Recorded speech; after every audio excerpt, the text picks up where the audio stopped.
नमस्कार, मैं कोनिका दास। मैं मौजूद हूँ ग्राम सभा बरवारी खास में, जहां मेरे साथ प्रधान प्रतिनिधि के रूप में आपका पूरा परिचय राजमणि द्विवेदी जी मौजूद है। मैं इनसे जानना चाहूंगी कि अभी तक इन्होंने 4 साल में अपने ग्राम सभा में क्या क्या विकास कार्यों को अंजाम दिया और आने वाले 1 साल के लिए क्या रूपरेखा तैयार की ताकि ग्राम सभा का कार्य पलट सके। राजमणि जी, आपका हमारे चैनल में बहुत बहुत स्वागत है।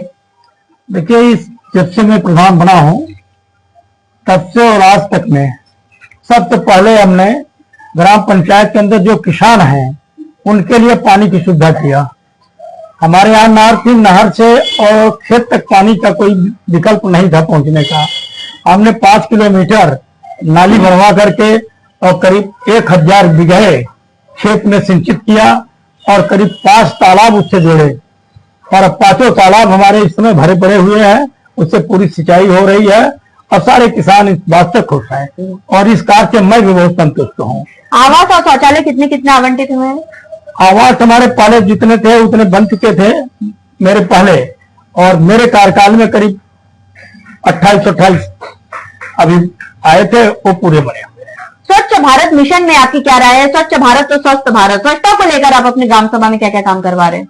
स्वच्छ भारत मिशन में हमने नालियों को, जो बस्ती के अंदर में गंदगी थी, जहाँ हैंड पाइप लगे हुए थे, वहां हमने चौक पिट बनवाया और उसका पानी का पूरा निकास नाली बना करके उसको नाले में गिराया ताकि गांव में किसी प्रकार की कोई गंदगी ना हो।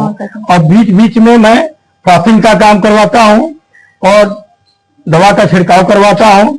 लोगों की मीटिंग में करके महिलाओं को, खासकर मेरी योजना हमेशा रहती है कि हम महिलाओं को ज्यादातर जागरूक करते हैं। वहां पे उनको ही घर में रहना होता है, उनके द्वारा ही पानी का निकास देखा जाता है। पानी की जो भी दिक्कतें हैं वो उसको ज्यादा मेंटेन करती हैं। इसलिए मैं बीच बीच में हर एक बस्ती में बैठ करके महिलाओं के साथ में पानी की निकासी और जो भी बीमारियां आती है उसके लिए उनको ये सलाह देता हूं कि गांव के अंदर किसी भी झोला छाप डॉक्टर को न दिखा करके आप स्वास्थ्य केंद्र मांडा जाइए और अपना इलाज कराइए। कोई अगर दिक्कत आ रही है तो आप हमको सूचित करिए, हम आपको पैसा नहीं लेते हैं और फ्री गाड़ी दे करके उनका इलाज करवाते हैं। ओडीएफ में आपकी ग्राम सभा हो चुकी है, आरएड सेंटर वगैरह बन चुका है, कूड़ा गाड़ी आ चुकी है? जी, कूड़ा गाड़ी आ गई है, ओडीएफ सेंटर हमारा बन गया है, बहुत अच्छा चल रहा है। और कूड़ा गाड़ी से हमने हर एक ग्राम पंचायत, जो 4 राजस्व गाँव है हमारे, वो हरिजन बस्ती है, बेकार बस्ती है, बीसी हमारे यादव है और कुछ शर्मा लोग हैं और कुछ ब्राह्मण बस्ती है। सारे लोगों के पास हम हर घर के, हर 4-4, 5-5 घर के आसपास में मैं कूड़ा रखने के लिए जाली लगवा दिया हूं। अपने सुबह में आप कूड़ा निकालिए, उस जाली में डाल दीजिए और वहां हमारी गाड़ी जाती है और कलेक्ट कर करके ले आती है, आरसीसी सेंटर में उसको रख देती है। वहां हमारे मजदूर लगे हुए हैं और वो उसको लोहा अलग और शीशा अलग और पॉलीथीन अलग सब अलग अलग करते हैं और इस तरीके से उसकी साफ सफाई करते हैं। आपके ग्राम सभा में सर्वे हुआ, बहुत जनता से मुखातिब हुए, जिनका कहना था कि कूड़ा पूरे घर तक अभी हर जगह पे नहीं पहुंच पा रहा है, तो उसका निवारण आप कब तक करवा देंगे? देखिए, इस तरीके से है कि हमारे ग्राम पंचायत में, खासकर हमारे ग्राम पंचायत में ऐसा कोई स्थान नहीं है जहाँ पे सड़क ना हो और जहाँ तक गाड़ी ना। सड़क की बात नहीं कर रही हूँ मैं, कूड़े की बात कर रही हूँ कि कूड़ा हर जगह का कूड़ा आरसी तक पहुँच रहा है। हाँ, पहुँच रहा है, बिल्कुल पहुँच रहा है। अच्छा, आपका कोई सपना है जो आप अपने ग्राम सभा के लिए करना चाहते हैं, जो किसी प्रधान ने ना किया, आप करना चाहते हैं? देखिए, ऐसा सबसे बड़ी चीज है कि ज्यादातर काम हम लोगों के यहाँ सड़क वगैरह का सबका हो चुका है। अभी हमारे यहाँ जैसे ये आंगनबाड़ी केंद्र कभी नहीं बना है, उसको मैं बनवाना चाहता हूँ। उसको हमने लिखित में दे दिया, उसकी जमीन दे दिया, जल्दी मेरा ख्याल है आ जाएगा। और पंचायत भवन हमारा सही ढंग से नहीं है, वो बहुत पुराना है, जर्जर है, उसको मैं नया बनवाना चाह रहा हूँ और बैठने के लिए अच्छी व्यवस्था हो। और सबसे बढ़िया काम, सबसे बच्चों को पढ़ने की जो व्यवस्था है हमारे ग्राम पंचायत में, मैंने इंटरलॉकिंग का काम किया स्कूल के अंदर, मिट्टी पटाई का काम किया और मैं चाह रहा हूं कि स्कूल के अंदर जितने भी बच्चे हैं उनकी सारी सुविधा अच्छे ढंग से मैं कर सकूं। वहां टीचर की व्यवस्था हो ताकि शिक्षा, अगर मेरे गांव का एक भी बच्चा शिक्षित अगर निकलता है तो हमारे पूरे गांव का नाम रोशन करता है। ठीक उसी तरीके से, जिस तरीके से फूल की सुगंध हवा के एक तरफ को सुगंधित करती है, लेकिन हमारे गांव का जो भी बच्चा शिक्षित निकलेगा वो हमारे पूरे गांव को सुगंधित हवा में फैलाएगा और सुगंधित उसकी हवा पूरे एरिया में जाएगी और हमारे ब्लॉक और हमारे जिले का नाम रोशन करेगा। सरकार की मैं 19 बिंदुओं पर बात करूं तो 19 बिंदुओं पर आपका काम हो चुका है, जैसे विद्यालयों का कायाकल्प है, सचिवालय का निर्माण है, आंगनबाड़ी केंद्र है। हाँ, ये 19 जो बिंदुएं हैं उस पर हम पूरा फोकस दे रहे हैं। जहां भी बाउंड्री वॉल नहीं थी स्कूल में, हमने बाउंड्री वॉल बना दिया है। आंगनबाड़ी केंद्र हमारे यहाँ का बहुत जर्जर था। मैंने बच्चों को स्टूल और कुर्सी तक, जो छोटे बच्चे हैं उनके लिए भी मैं अपने जो हमारे पास पैसा आता है उससे हमने आंगनबाड़ी के अंदर में कुर्सी और उनके लिए कूलर, पंखे और उनकी सारी व्यवस्था किया। टेबल वगैरह नहीं थे, सारी व्यवस्था कर दिया। बच्चे भी बहुत ढंग के आंगनबाड़ी में पढ़ रहे हैं। और जो इनका फर्श नहीं बने थे स्कूल में, उनका फर्श हमने सही ढंग से बनवा दिया। जहाँ किचन सेट नहीं था, किचन सेट करा दिया है। वाटर सप्लाई का काम कहीं कहीं पर नहीं था, उसको भी हमने पूरा करा दिया है। आपका कोई अभी भी सपना है जो अपने ग्राम सभा के लिए करना चाहते हैं, क्योंकि 4 बार से आप प्रधान हो चुके हैं, आपका तजुर्बा जो है वो एक खास होगा एक ग्राम सभा के लिए। 4 बार का प्रधान बहुत खास होता है, तो आप फिर भी आप कुछ सोच रखते हैं अपने ग्राम सभा के लिए, कोई सपना? ग्राम सभा के लिए सबसे बड़ी सोच हमारी यह है कि जिस तरीके से पुरुष काम कर रहे हैं उसी तरीके से हमारे ग्राम पंचायत में महिला भी उतनी ही भागीदार हो जिस तरीके से पुरुष कार्य कर रहे हैं।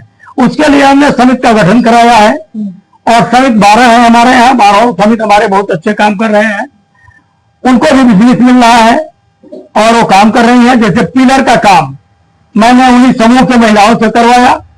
मेरे यहाँ जो पिलर लगाए गए मैं अपने इस समूह के द्वारा खरीदा और उनको उसका पैसा दिया, उससे उनको विकसित किया और उनका मनोबल बढ़ा।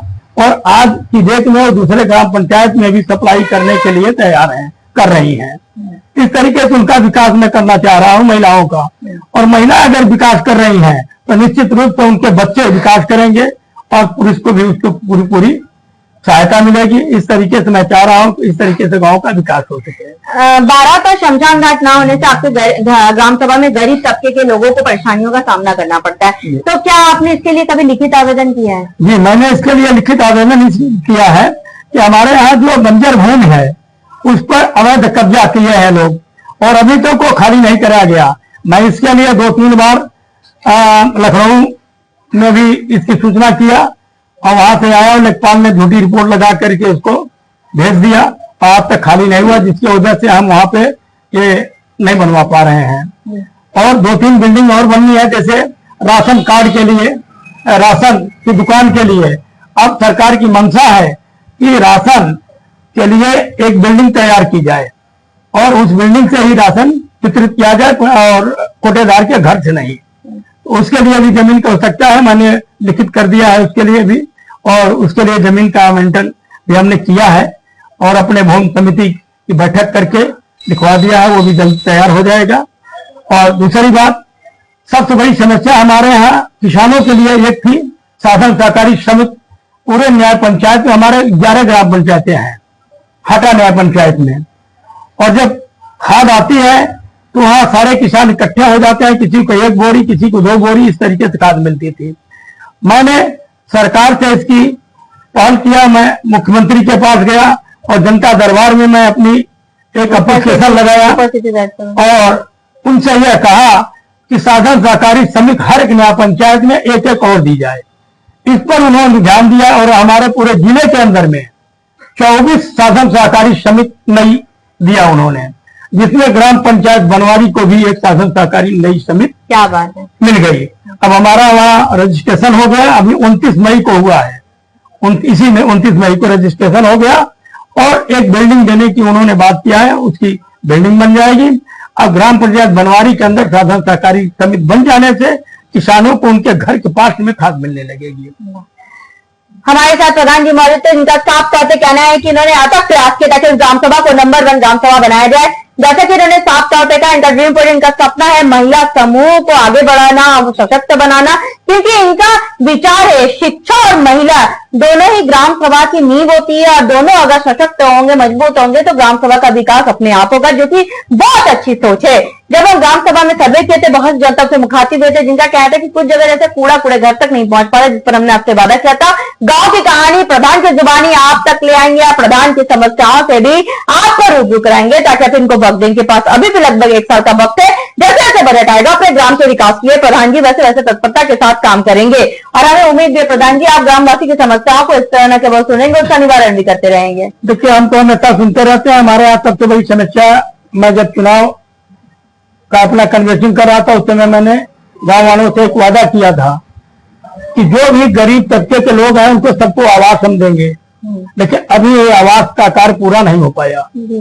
अभी जो आवास का कार्य सरकार के द्वारा चलाया जा रहा है, तो जांच भी चल रही है प्रधानमंत्री द्वारा, वो बहुत शिथिल है, उससे हम संतुष्ट नहीं है।